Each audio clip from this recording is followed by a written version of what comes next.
Oi, nesse vídeo nós vamos discutir algumas coisas que devem ser olhadas antes de investir nos fundos de investimento imobiliário, ou os FIIs.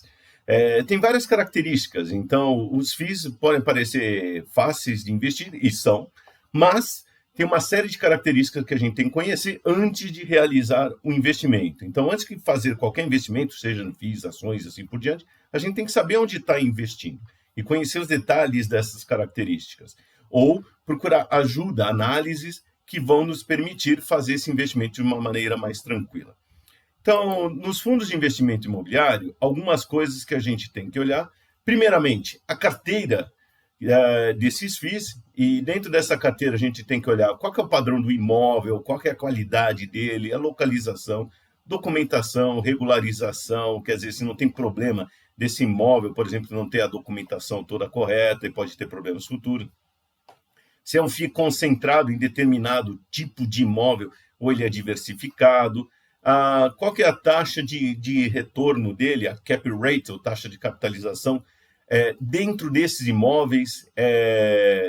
Isso daí é o seguinte, pegar, por exemplo, quanto de aluguel é pago no total do ano sobre o valor desse imóvel, tá ok? Qual que é a taxa de vacância, ou seja, quanto tempo ele vai ficar sem ser alugado, sem gerar renda, qual que é a taxa de inadimplência, ou seja, a pessoa, vamos dizer, o locatário não pagar aquilo ali, tá certo?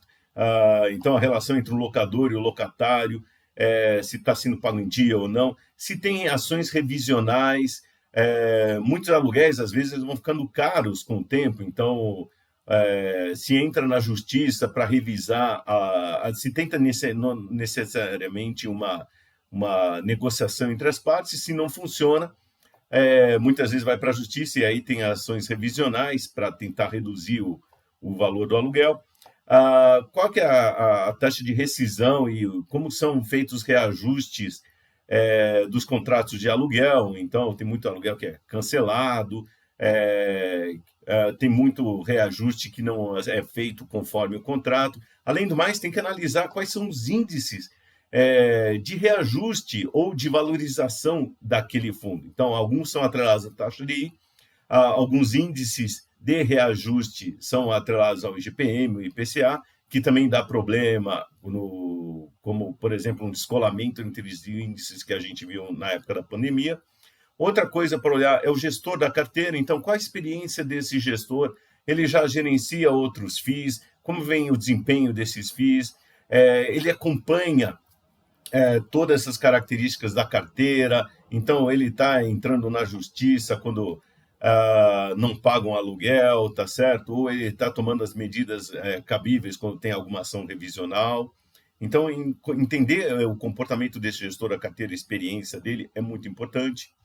Outras coisas importantes, aí já mais olhando a rentabilidade, temos que lembrar que dentro do FII, a gente tem duas formas de rentabilidade, a valorização da cota e os dividendos, ou os rendimentos que são distribuídos.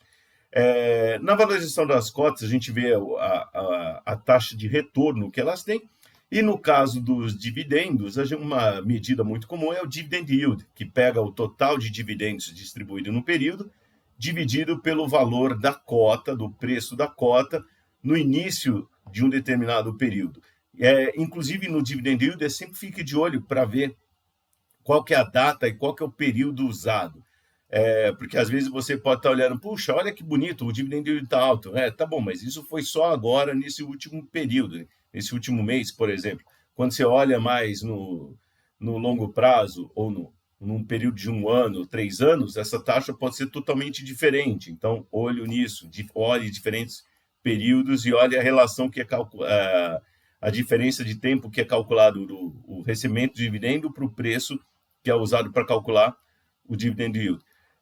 O valor patrimonial da cota, que é o valor contábil do patrimônio líquido daquele fundo de investimento, que é basicamente assim, o laudo de avaliação daqueles imóveis ou os preços que os imóveis foram adquiridos para constar dentro do FII, dividido pelo número de cotas. E tem o preço da cota na bolsa. Então, vejam que a gente tem o preço, ou melhor, o valor patrimonial, que é alguma coisa contábil ou histórica, e tem o preço da cota do fundo na bolsa, que é uma coisa que está negociado nesse momento, tá ok?